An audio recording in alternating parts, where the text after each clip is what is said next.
This material is made available to you by or on behalf of the University of Melbourne under Section 113P of the Copyright Act 1968. It may be subject to copyright. For more information, visit the University Copyright website.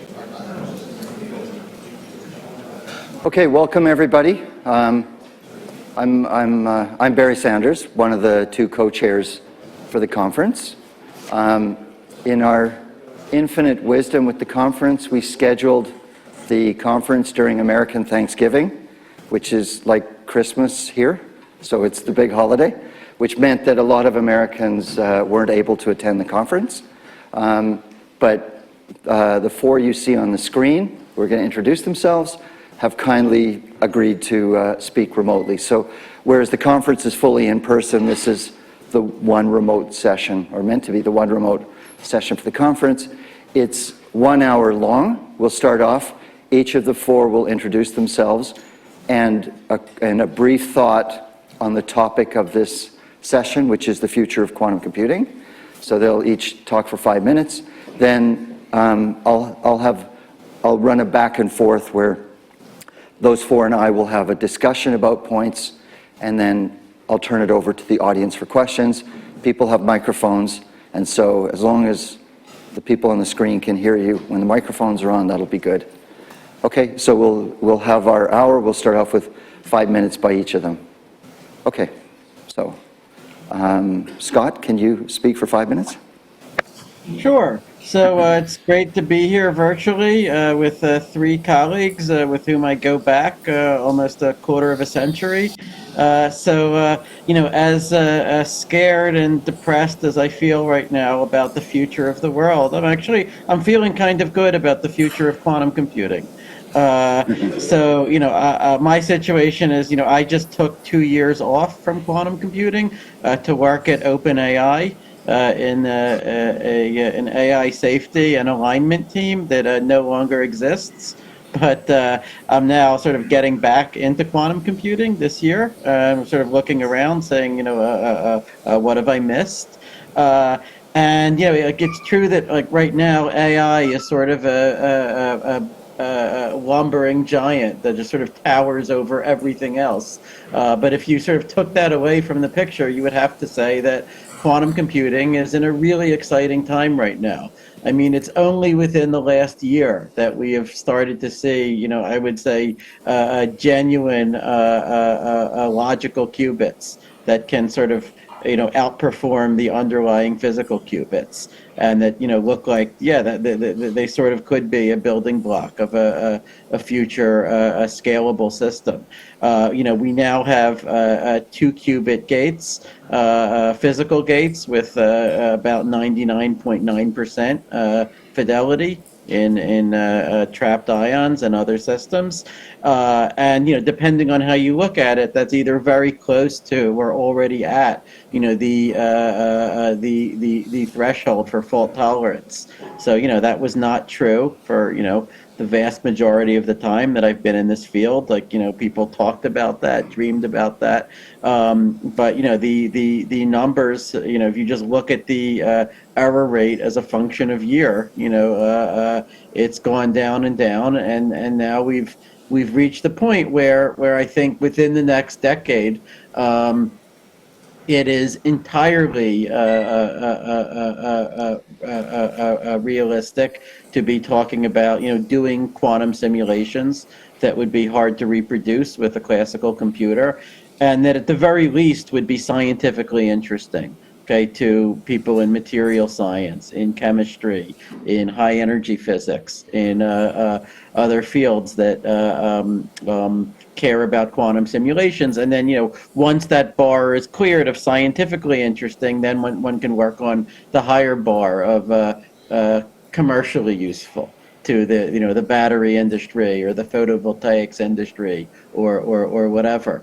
You know, amazingly, despite all the progress there's been, I would say we still don't have a clear winner among the various architectures, as in, you know, there is still a live race among trapped ions, neutral atoms, superconducting qubits, photonic qubits, you know, which is not to say that some haven't made more progress than others, but I think there is there's very much still a live race. Now, in terms of algorithms, I guess the recent progress is a little less dramatic, but still very nice. I mean, after 30 years, I would say we still have not seen any breakthrough in quantum algorithms that is at the same level as Shor's and Grover's algorithms in the 90s. But maybe that's an unfair standard. There were just some very low-hanging fruits that were picked. And I would say the closest that we've come, actually, to meeting that standard has been achieved by actually all three of my fellow panelists. So, kudos to them for that. There have been some exciting developments in quantum algorithms. I was excited by what Stephen Jordan and others did in the past year on adapting the Yamakawa-Gendre breakthrough from a couple years ago to get a new quantum algorithm that can get a better approximation ratio for some NP-hard optimization problem. Some problem with some algebraic structure in it.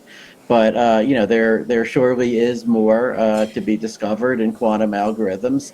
But what I tell people is the biggest applications that we know about remain quantum simulation plus breaking the public key encryption that currently protects the internet. And the latter is not necessarily a positive for the world. And so, the onus is very much on us to expand the list of applications.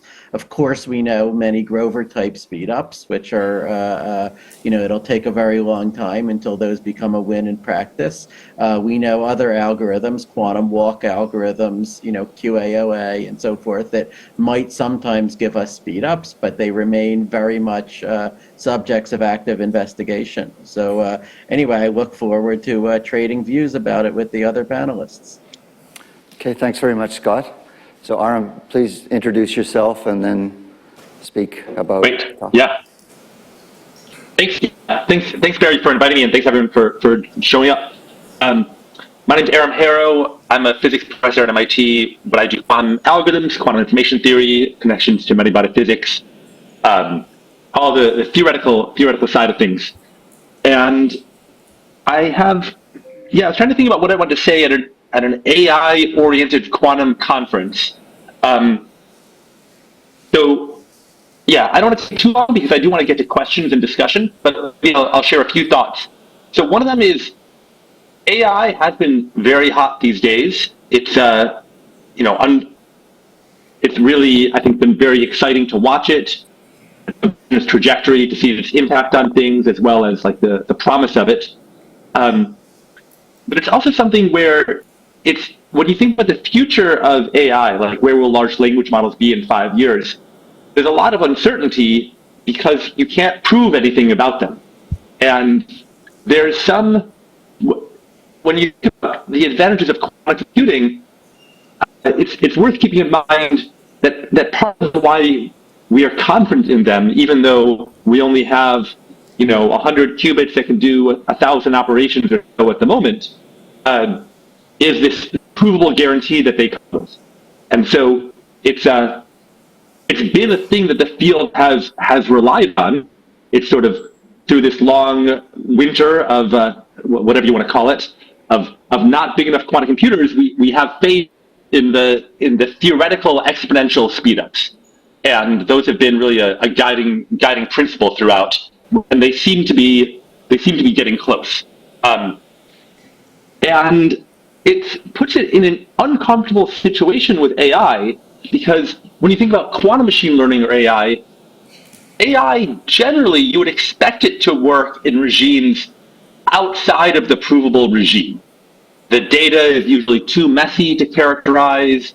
The models have, they're Turing complete, and so you would not expect to be able to, in general, expect that the optimization over them to be NP hard or worse.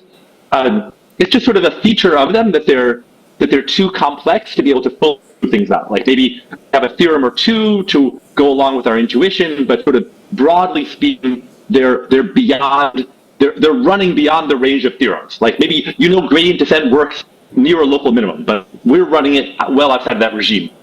And so it's going to be an uncomfortable fit to match this sort of necessarily empirical field with a very theoretically oriented field of quantum computing.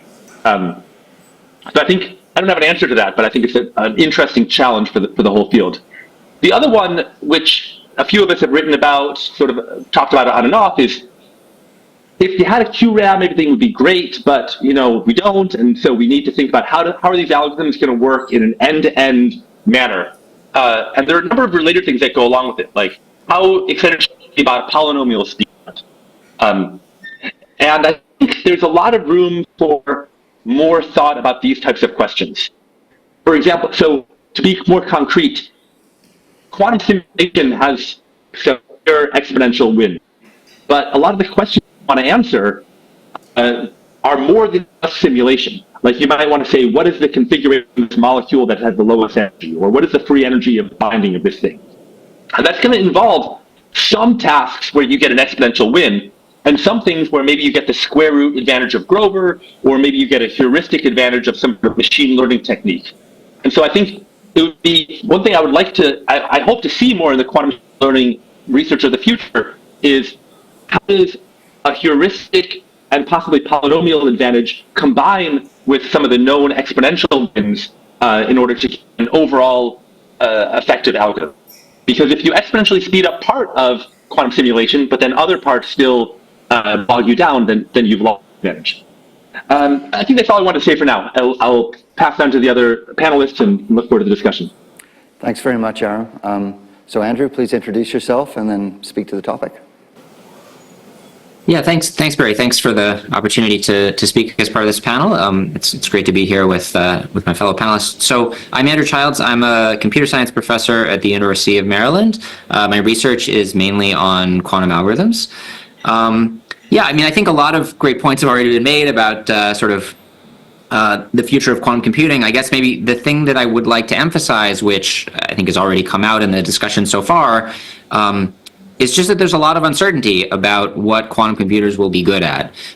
So, as Scott mentioned, we have a couple of applications where we have, pretty good reason to think quantum computers offer a lot of advantage, for cryptanalysis, for simulating quantum mechanics. And beyond that, there's, hints and ideas and a lot of interesting things to explore. But, because we're in this kind of world right now where we don't have large-scale quantum computers to try things out on, we have to rely on, as Aram was talking about, proofs about the performance of quantum algorithms for the most part. So, I think because we know that for quantum computers to get significant speed up, they need to have some kind of special structure that they can take advantage of. They don't offer really significant speed ups for unstructured problems. We don't expect to be able to just throw them at anything. There has to be something about the problem that we try to approach with quantum computers that provides some reason for them to have some structure that they can latch onto that allows them to have a significant advantage.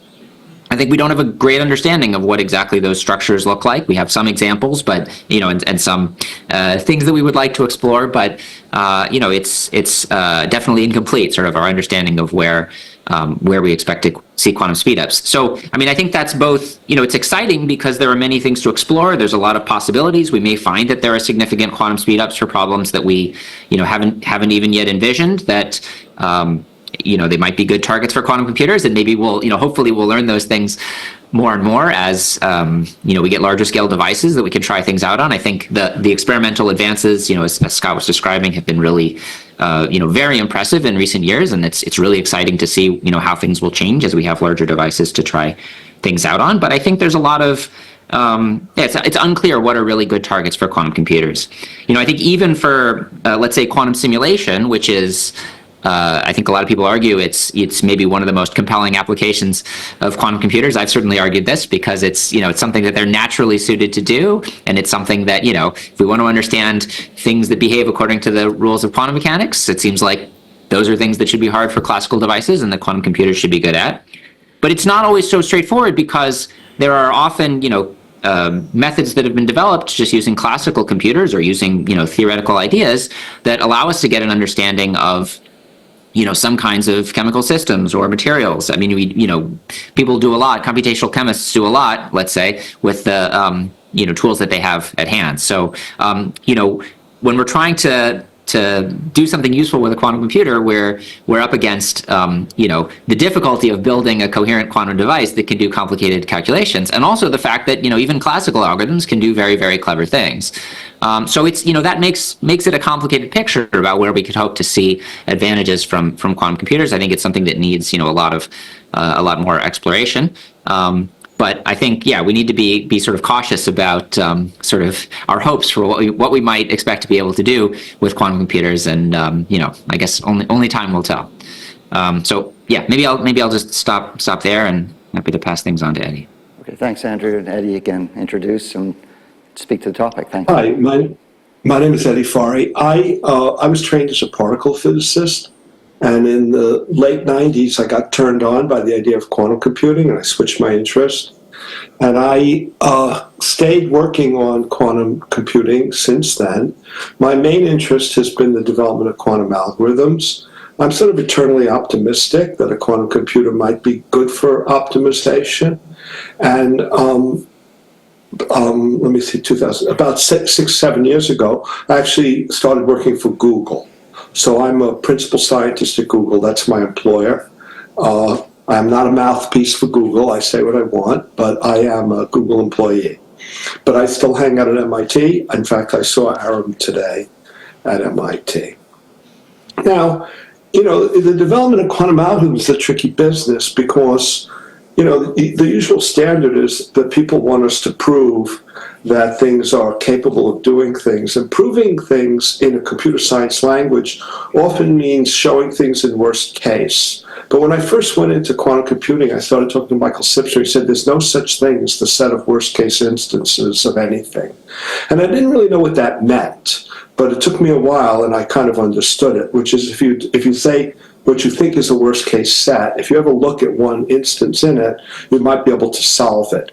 So there's no such thing as the set of worst case instances, and yet that is the standard that is used by computer scientists in asserting that things are difficult. You want to show that something solves everything, including the worst case. And I am intrigued by the possibility that quantum computers can solve problems in practice.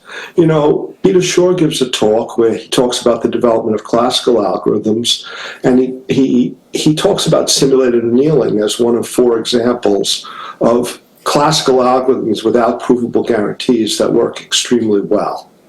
And I run simulated annealing on optimization problems. I'm shocked by how well it works. And yet it's very hard to prove that it works well, because to prove it, you have to show that there's some Markov chain whose gap is not exponentially small, but it works. And so, I think that we should be open to the possibility that we can explore quantum algorithms without proof necessarily, but we can still learn things by trying. We can learn things by simulation. Now, the ultimate way we would learn things is if we could run these things on a big quantum computer. Unfortunately, that's not going to happen very soon, because even if you try to run things on an existing quantum computer, the limited size and the noise means that the performance, even of a perfect algorithm, will be degraded, so that it's hard to judge its performance. But ideally, if we had an error-corrected device of a sufficient size, we could do experiments on it that go beyond what we might be able to achieve by classical simulation or by classical analysis of a certain size, because you can use like tensor methods and all kinds of things to analyze the performance. So I'm open to the possibility of learning things about quantum algorithms without necessarily proving that they work in worst case.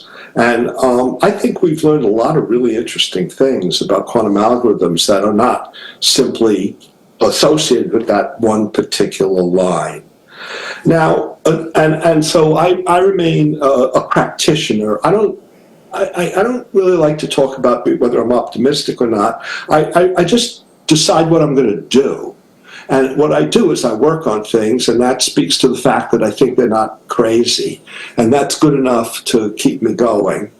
I would like to say, so, it's very hard to make predictions, especially about the future. So instead, I would like to, talk about I think I can only talk about what I do.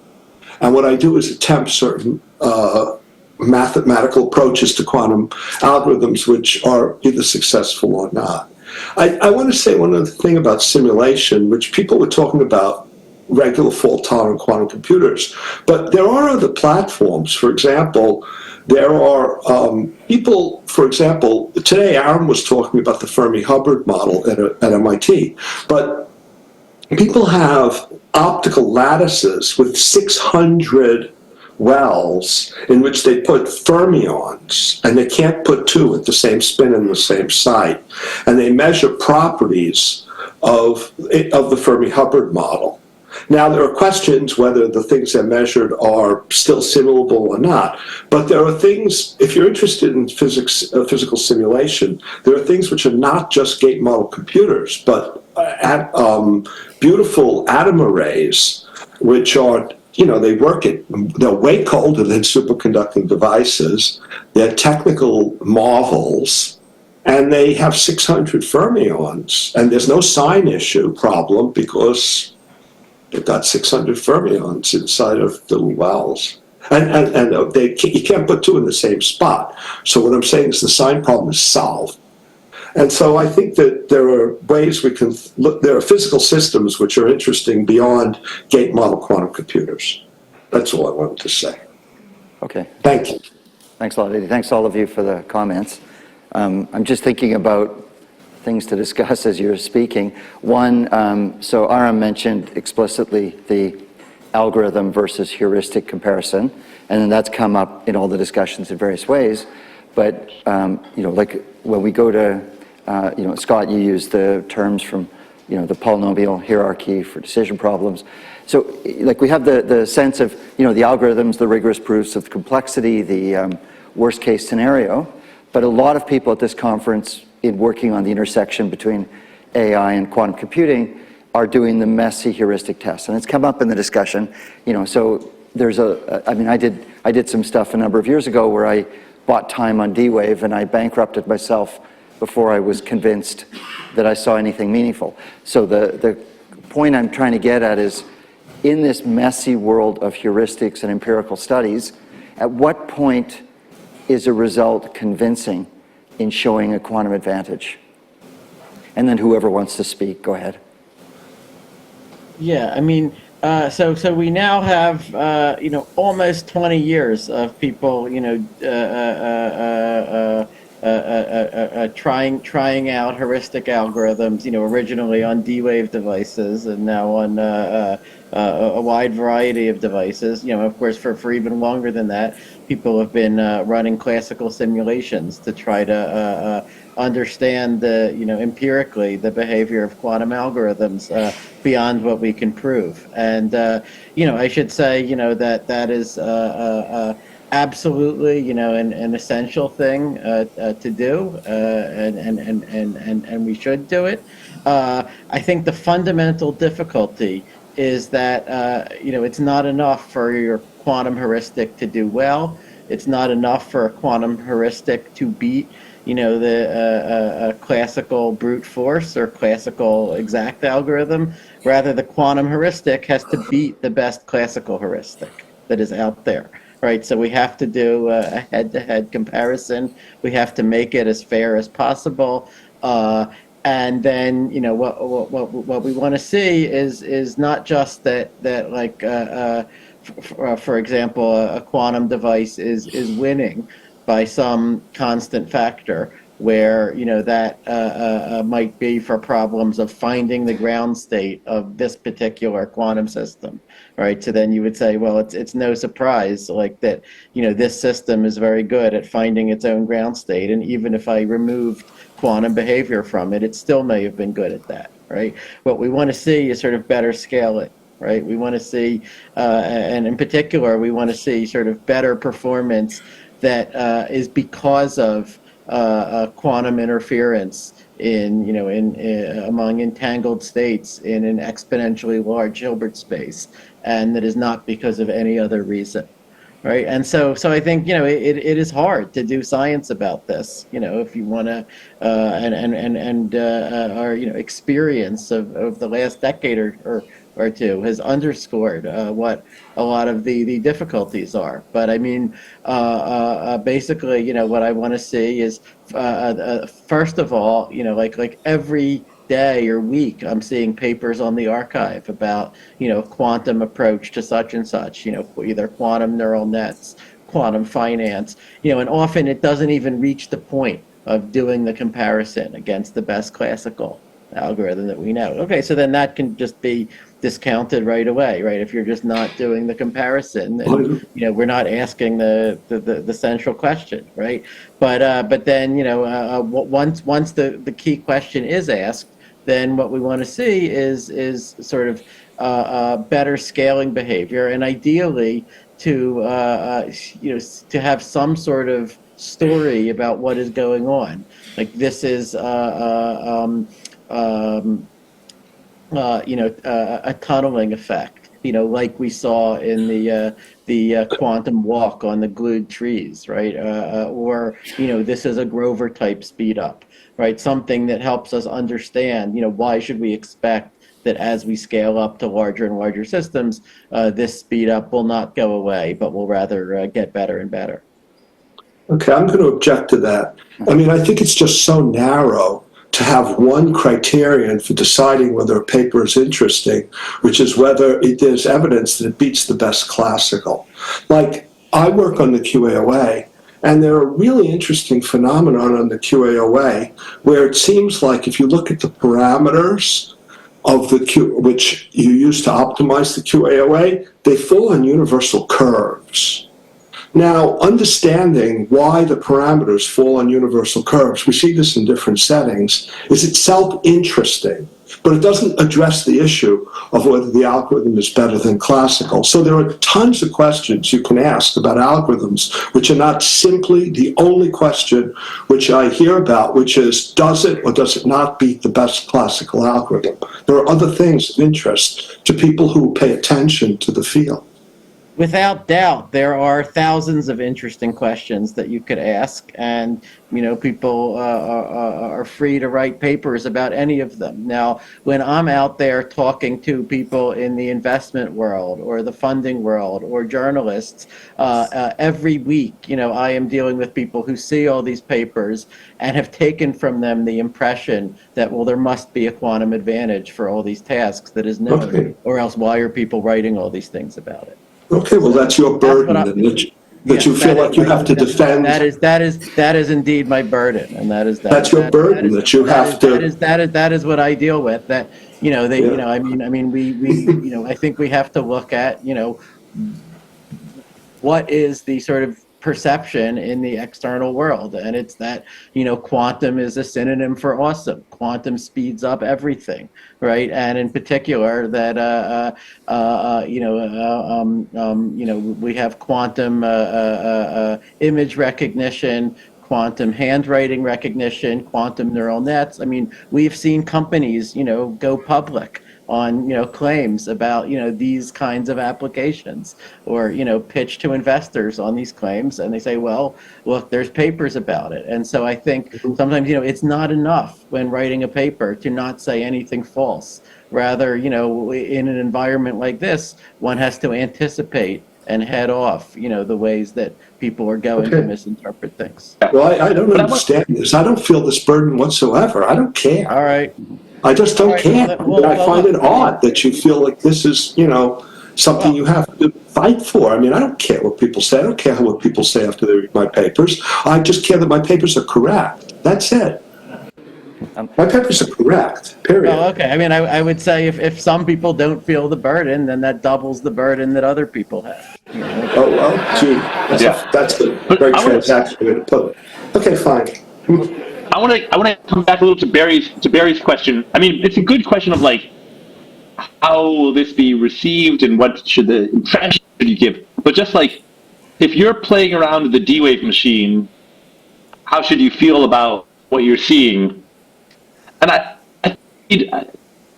think you need a mix of some empirical and also some like rigorous example of toy problems, which, along with what Scott was saying, like fortifies your idea of a story. Like, you could have a story like tunneling or symmetry or periodicity, and then your thing doesn't exactly obey that, but you, like, maybe you've seen it work toy problem, and you have some argument about why the instances you're looking at resemble that. And I think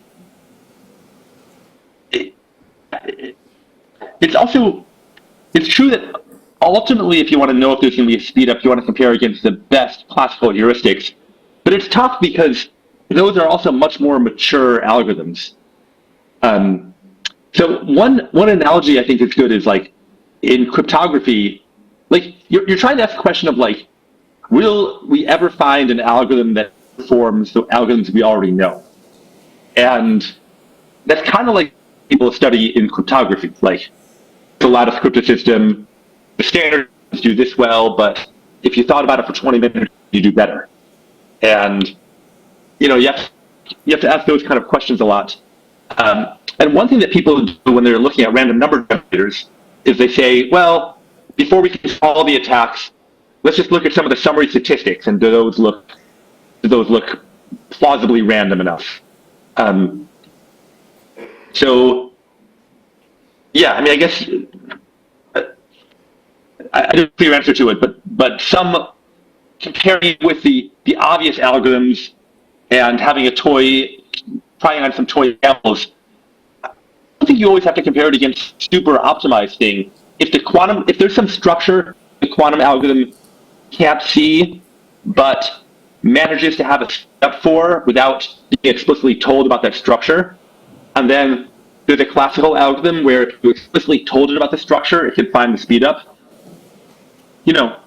I wouldn't discount the quantum algorithm in that case. Like we're having this discussion about recent QAOA speed up by Ashley Montanaro and Leo Zhu, which looks really awesome, but is on a structured instance where very possibly there's a classical algorithm that could also recover that advantage. And I don't know. I think you have to keep investigating the classical algorithm, but it's hard to say that there's nothing. When you see a quantum thing running quickly, it's hard to totally discount it and say that there's nothing there. Like there's a lot of room for creativity in the classical algorithms that beat the quantum one, but also if there is some quantum phenomenon there, then there are a lot of twists that you might do to improve the quantum algorithm, and it's hard to write something off even if it doesn't outperform classical. Yeah, I mean, I think from a pragmatic standpoint, like, if you sort of are able to solve a problem with a quantum computer that you wanted to solve and you hadn't previously solved it, and you've been able to solve it with a classical computer, then you will have done something interesting. And so, I think if we're able to, let's say, use a quantum computer to design some material that's useful, we build the superconducting device with some material that we designed using a quantum computer. It sort of doesn't matter if maybe we could have come up with an algorithm to understand that material with a classical computer. It will have been a useful thing to do. I think perhaps from this perspective.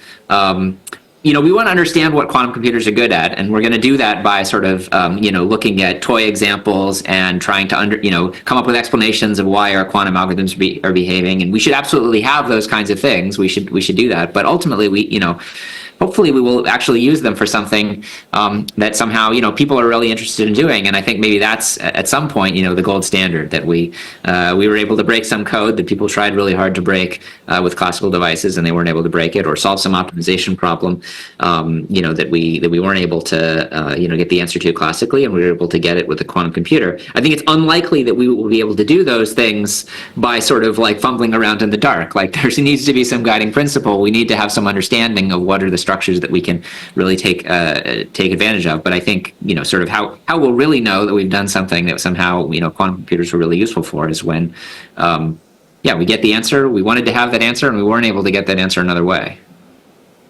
I mean, hopefully all of us can agree that the ideal here is open exploration, where, everyone is thinking as hard as they can about quantum algorithms, both theoretically and empirically, where relevant. Everyone is also thinking as hard as they can about classical algorithms, and they're trying to do the comparison in as, scientific a way as possible. Now when there's, strong financial incentives, sometimes that tilts the scales in a particular direction, and you get people who, sometimes I think in science, it's never enough to only say things that are true, right? You want to, we sort of have a higher standard. You should tell the whole truth, right? And, sometimes when I'm reading, quantum papers that are boasting about how great something is, right? I want to, I'm asking not just are they telling me the truth, but are they telling me the whole truth, right? What are the caveats? Are they being, do I have to dig into the appendices to, see what the caveats are to this algorithm? I think that it's on us to be open about it, to sort of right there in the abstract or the introduction to say, well, okay, but of course, it only works on these structured instances, or of course, there's also a classical algorithm to do such and such. I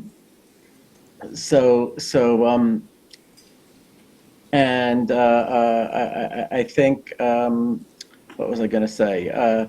That it's true that sometimes you can find a quantum algorithm more easily than you can find a classical algorithm that does the same thing, even if they both exist, right? So you could say, okay, well, we have an additional resource, besides running time, we have, human brain time, right, to come up with the algorithm, right? But I think we have to guard against the what I've called the stone soup phenomenon, right, which is where everyone gets very excited about doing something with a quantum computer, and for that reason, they put massive effort into understanding some particular problem, and therefore they make progress on the problem. But, if they had put equal effort into classical algorithms, they also would have made progress, right? So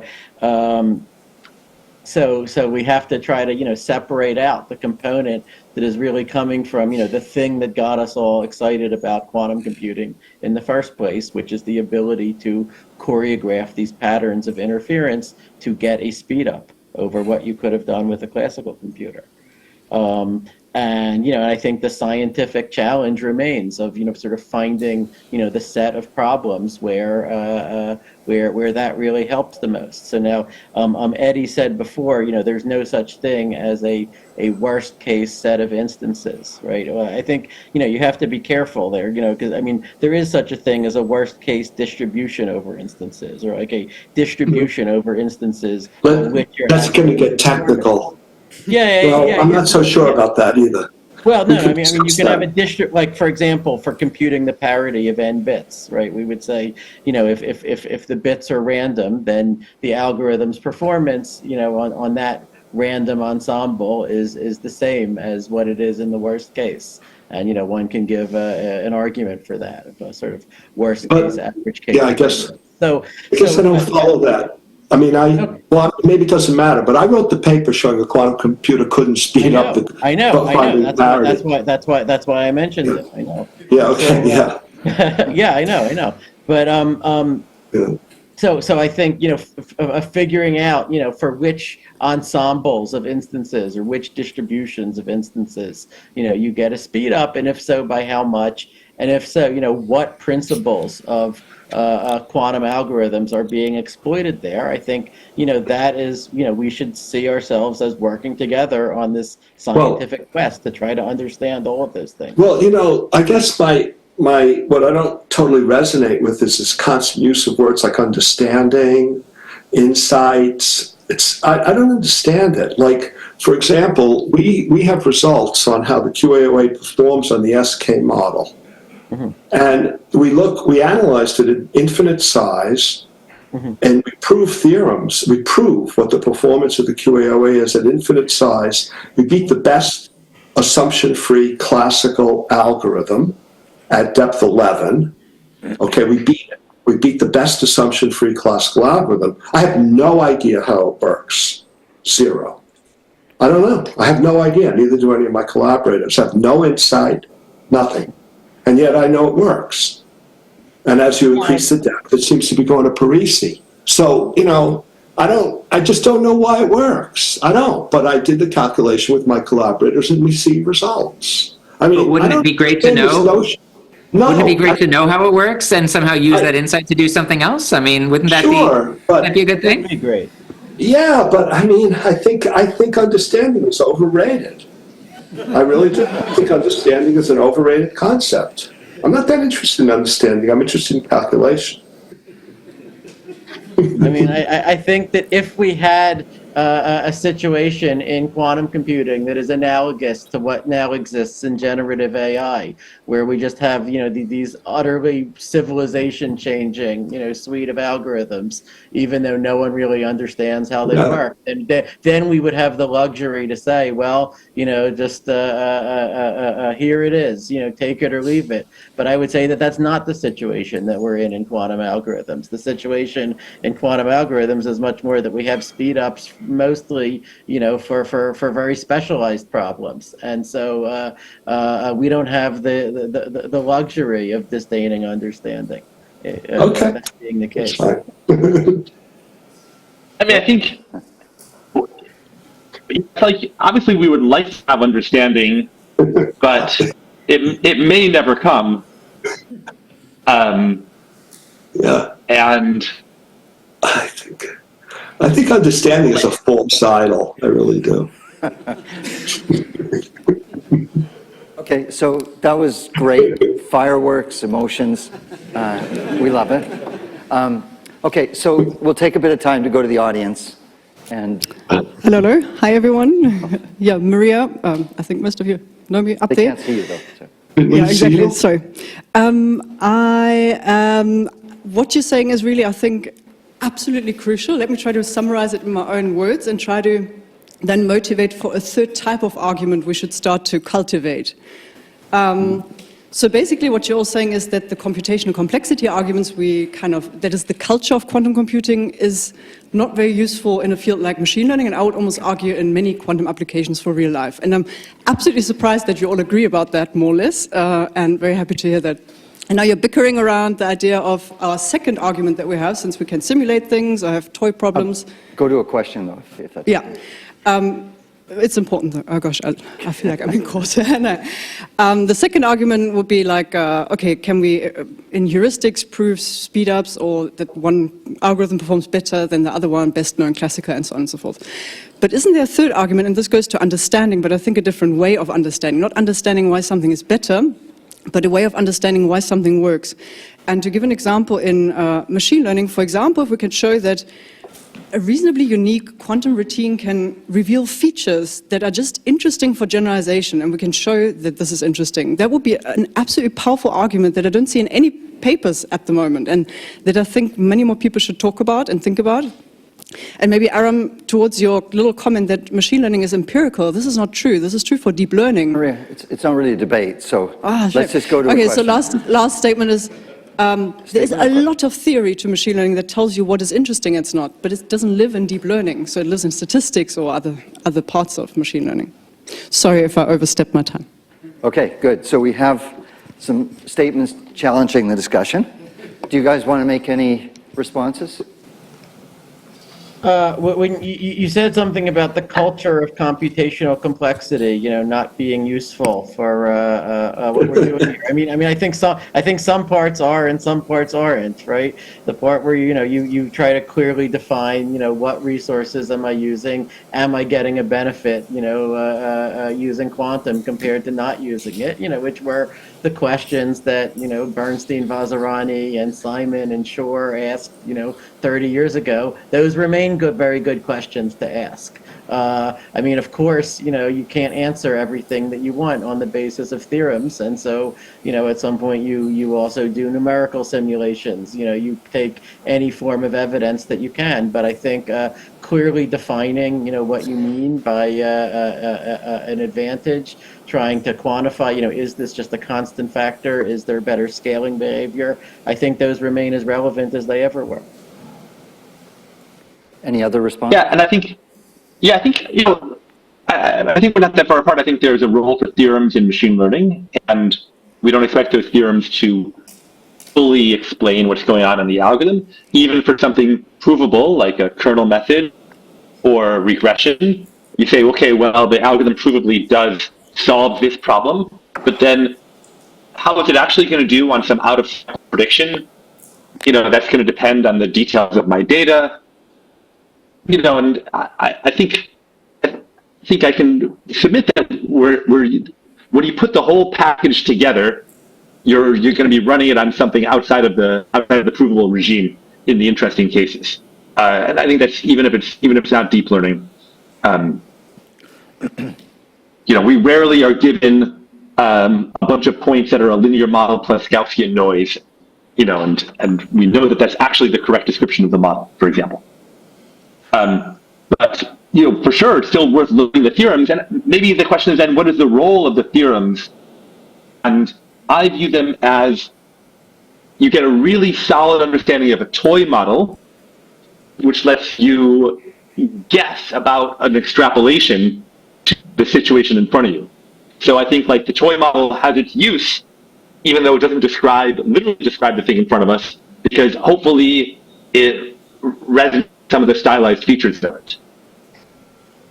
So I think, I think we're describing different parts of the same elephant here. I don't think there's a dramatic difference.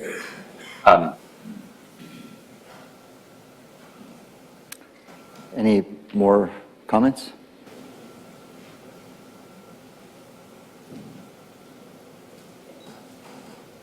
Yeah, I don't hear anything. Is there another question? Hello? And then just introduce yourself and then short question. Yeah, sure. So I'm Alex, and I want to connect to something that Andrew said in his introduction. There were two statements that I think are extremely important in the context of quantum computation in general, but that on a superficial level somehow seem sort of in contradiction with one another, and I'd like you to elaborate a bit on those. So the one thing is that quantum is good, not for generic things, but for structured things. So you need structure for quantum algorithms to be good, like let it be some Fourier type stuff. And on the other side, there's the natural realm of quantum simulation, let's say, for example, quantum chemistry, where quantum is good because it's quantum. And this sort of is also somewhat a generic area, like some quantum problem, and it's sort of a generic statement that their quantum is good. So in a superficial way, these things seem somewhat contradictory. There's something generic, and on the other side, generic isn't really good for quantum. So is it that the notion of genericness is sort of wrong in a sense in this comparison, or is it rather that eventually, quantum simulation is maybe average case easy? Okay, thanks. Anybody want to respond? I guess I would say that probably the quantum dynamics that actually sort of are natural and that you can't efficiently simulate, they actually are structured. They're special, right? So it's not like the dynamics of just any kind of arbitrarily connected quantum system can be simulated efficiently. But if you have a k-local Hamiltonian, or a system which is fermions interacting in a geometrically local way, or something which actually describes something that's kind of like a physically plausible system, those are the kinds of systems that you actually can simulate efficiently, and they do evolve in some structured way. So I think there is structure there. It's not the same as the structure that you have. It's not like there's only one kind of structure necessarily that quantum algorithms can take advantage of. There's the kind of algorithms that make use of Fourier transforms are perhaps doing something quite different than what happens in sort of the dynamics of k-local Hamiltonians, let's say. Although maybe you can have some mapping between them. But I think fundamentally I would say the answer is that there's structure in both of those cases. I mean, I think maybe the deepest resolution of the tension that you identified is we expect quantum computers to give big speedups for relatively generic quantum problems. right? For, problems of simulating, all sorts of K-local Hamiltonians, for example. But, to the very fact that we're talking about a quantum problem has imported all the whole structure of quantum mechanics, right? The much harder thing, the thing that requires, something a much more specialized problems is when you want quantum speedups for purely classical problems. When you want quantum speedups for things that have nothing to do with quantum mechanics, right? And then if you're happy with a Grover type speedup, then again the problem can be pretty unstructured. But if you want an exponential speedup, then our experience has so far has been, well, then you want something like periodicity, some sort of hidden abelian group structure, or like a very special graph, like the glued trees graph, or something else of that kind that is just specially designed to allow this destructive interference to happen on all the outcomes that you don't want, and constructive interference to happen only on the outcome that you do want. So I think that this need for huge structure is very closely correlated with trying to solve a classical problem. Although that might also, what I'm not sure about is what extent that the need for structure, which for sure we've seen, might just reflect the need to be able to prove things. And like we don't get to see all the back to the research questions, right? I mean, yeah. Okay, thank you. Oh, keep going.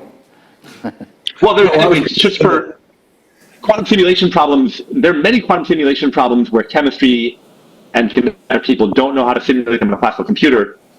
They're a good deal less structured than the ones where we can prove exponential speedup, or to the extent that we can ever prove exponential speedup. Yeah. I mean, within the black box model or the query complexity model, we can actually prove some of this stuff, right? Like we can look at unstructured problems, parity, or the OR function, or all sorts of total Boolean functions, and we can say the quantums, either there's no asymptotic quantum speedup at all, or the quantum speedup that you get is only polynomial. Whereas we can study problems involving structured oracles like Simon's problem, or Shor's period finding problem, or the glued trees problem, and we can say here the speedup is exponential. And there are very nice open questions. I mean, Andres Ambayanis and I, a decade ago or more, asked, can you ever get an exponential quantum speedup while querying a random oracle, right, for a decision problem? That question remains open. It might eventually get settled. But, the big breakthrough 2 years ago by Yamakawa and Jandry came when they, without answering our question, they changed the question. And they said, well, if we change our focus from a decision problem to a search problem, an NP search problem, then there is an exponential quantum speedup relative to a random oracle. And they showed exactly how. But it was precisely sort of probing this boundary of just how little structure can you have in a black box problem and still get an exponential quantum speedup.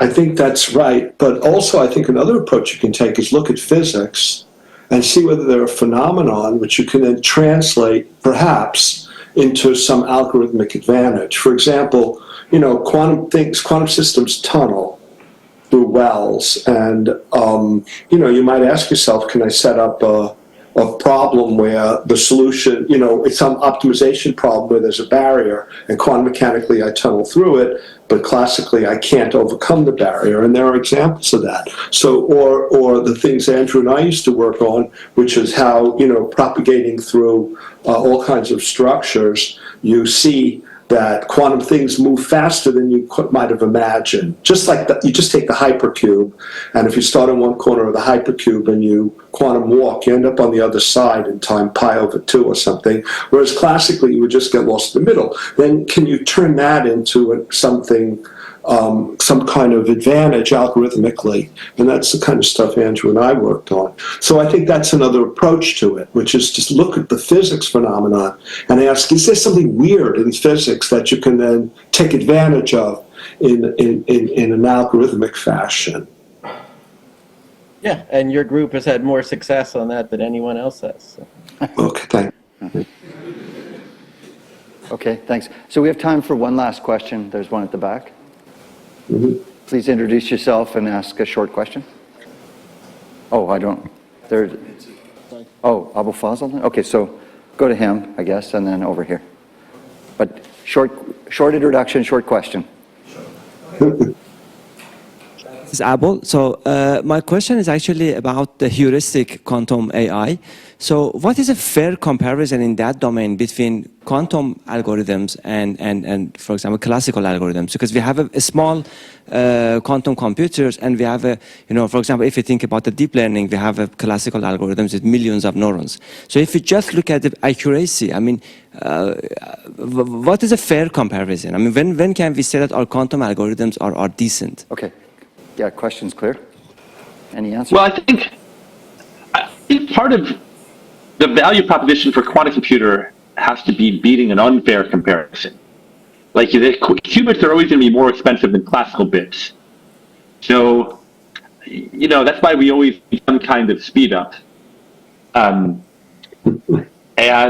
so I think the quantum computer has to be able to, ideally, a small number of qubits could beat a much larger number of classical bits. Failing that, maybe you're happy with a quadratic or, doesn't have to be quadratic, whatever, cubic, n to the 1.5, whatever, some lesser than exponential speedup, because for various reasons you might be happy with that. Intellectual curiosity, maybe this is going to be part of a larger pipeline and exponential speedups elsewhere in the pipeline. For whatever reason, then maybe that becomes a valid part of the comparison. But yeah, I would push back on whether fairness is something that we should aim for in these sort of comparisons. I don't know what others want to add.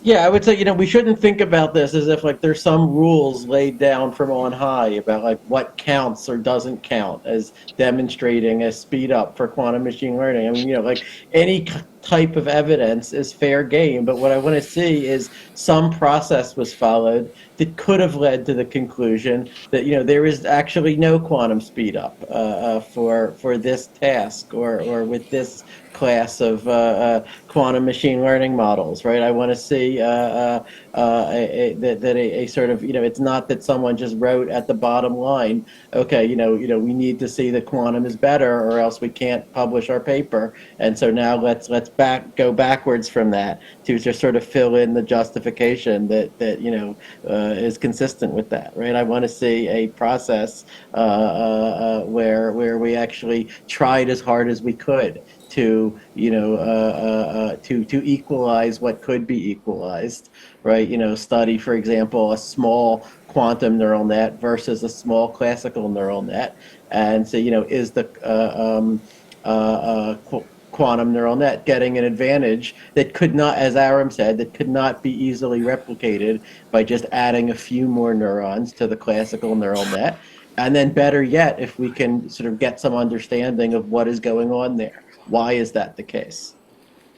So I think it's a very modest ask, and what's striking is the sort of a number of papers I've seen in this area that sort of don't even clear that, I think, very low bar of even just sort of noticing and asking these questions.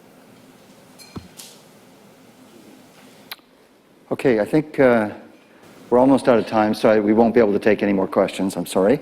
So we really appreciate you guys taking the time and sharing with us this direction and all the bumps along the way, and a very honest presentation, which is really important. And we'd like to wish all four of you a great Thanksgiving, and thank you very much. Thank you. Thanks for hosting, and thanks everyone for showing up.